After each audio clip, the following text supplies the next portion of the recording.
Hey guys, I'm Becky and welcome back to my channel. So today at Enduring Finances, we're just going to be taking a look at what a dividend actually is and what it means for a long-term investor. So a dividend is a portion of a company's earnings that are paid out to its investors, which are people who own shares in the company or part of the stock. Think of the company as a building that is made up of millions and millions of bricks. When you invest in a company, you're essentially buying a brick in their wall. It could be a new brick with a company that is just starting out and going through the IPO process. Or maybe the company is doing really well and your neighbor next door is wanting to buy a different brick, and so they're trying to sell theirs to you. As long as you hold on to the brick, the company is going to say, hey, thank you so much for believing us. Here's a little bit of money to show you how much your support means to us. Then they're going to take a small portion of their earnings, the company's earnings, and they're going to give it back to you in the form of a dividend, usually a cash dividend. Now, not all companies are made the same. They don't pay out the same dividends amounts, some pay higher dividends than others, and some completely don't pay out any dividends. It doesn't mean that a company is a bad investment for you just because it doesn't pay out a dividend. It simply means that they have a different business plan in place, and it doesn't involve dividend payouts to its shareholders, which is you. How often is the dividend paid out? Well, most of the time, a dividend is paid out every single quarter, so 4 times a year. But some companies may choose to pay out their dividends differently. Some choose a monthly approach, or twice a year, or once annually, every single year. The amount paid out on the dividends and the frequency of how often they're paid out is determined by each company and its own board of directors. So how exactly are the dividends paid out? Well, a dividend is usually a cash amount, or it can be in the form of additional shares of the company's stock. But that's a rare thing.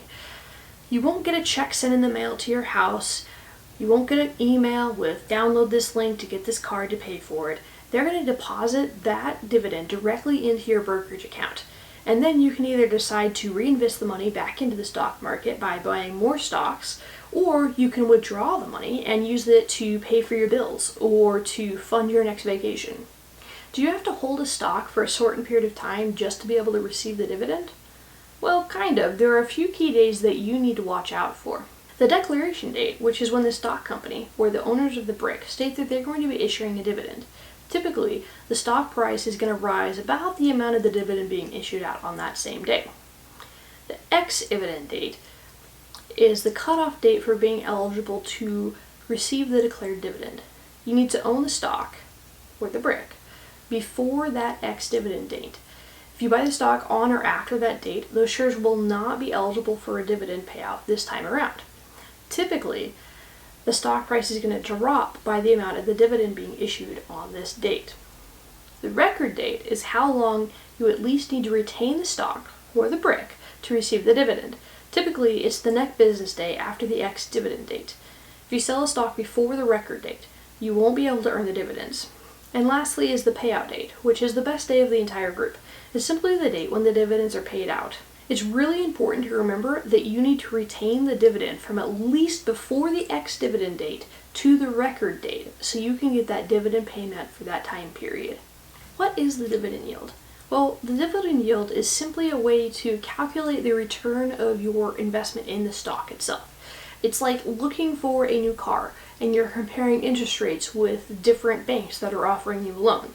Except for, in this instance, you're the one who's going to be receiving those payments. And so the higher interest rates or return that you're going to see on this dividend means you're going to get more money back for it. Now you can pretty quickly calculate the dividend yield yourself. You simply add up the total dividend amount for an entire year, and then you divide it by the current price of the stock, or how much the brick is. Here's a couple of examples. So Cincinnati Financial Corporation, the stock price was $116.04. The dividend is 63 cents a share, paid out every quarter. So $2.52 a share every single year. So you divide $2.52 by the share price of $116.04, which equals a 2.17% yield. Then we'll take a look at Global Water Resources Incorporated. So their stock price was $16.63 a share.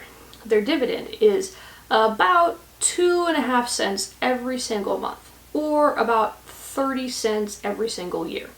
So you divide 0.295 by the current stock price of $16.63 a share for a yield of 1.77%. I like to look at the dividend yield in a way that I can compare in ways that make sense to me. So I look at it by how much of a dividend return I would see if I invested $1,000 into each company. And so it would look like this. $1,000 invested in Cincinnati Financial Corporation would equal 8.62 shares, or it would earn $21.72 a year. Now that same $1,000 invested in Global Water Resources Incorporated would equal 60.13 shares and would only earn $17.74 a year. That helps me visualize how much actual money would be the difference between investing in Cincinnati Financial Corporation or investing in Global Water Resources. What happens when a stock price rises or when it drops down dramatically? Does it mean that the dividend goes away entirely? Sometimes. BlackRock Capital Investment Corporation has been reducing its dividends for the past 14 years. It dropped from 42 cents a share to 10 cents a share. The company's stock price has also steadily decreased from over $10 to just under $5 a share. However, Global Water Resources Incorporated has been increasing its dividend by a fraction of a penny ever since 2016. The company's stock price was stuck at right about $8 a share for a couple of years, and during that time, they still continued to increase their dividend, even though the market and the company was going up and down as it was just getting started in the stock market. Slow and steady increases are a really good sign, like Cincinnati Financial Corporation. They've been slowly increasing its dividends price for the past 20 years. And the company's stock price also has steadily risen from under $25 to over $115 a share. So does the dividend payout increase over time? Yes. Yes, it does. Most companies are going to be increasing their dividends payout every single year. I like to look at the NASDAQ dividend calendar because it shows me the different companies and upcoming dividends that are going to be paid out, as well as the history of all these companies' dividends. Do you have to pay taxes on dividends? Yes, you do, unfortunately. Any selling of stocks or any dividend earned are taxable income. But there is a big plus side with this. Qualified dividends are taxed at a much lower long-term capital gains rate rather than your regular income tax rate. If you earn less than $40,500 a year as a single person or less than $80,000 as a married couple, you won't have to pay any taxes on those qualifying dividends. For example, me last year, 65% of the dividends that I earned were qualified dividends and I didn't have to pay taxes on them. If you have regular ordinary dividends, they're simply just taxed at your regular income tax level like you would see on your standard paycheck.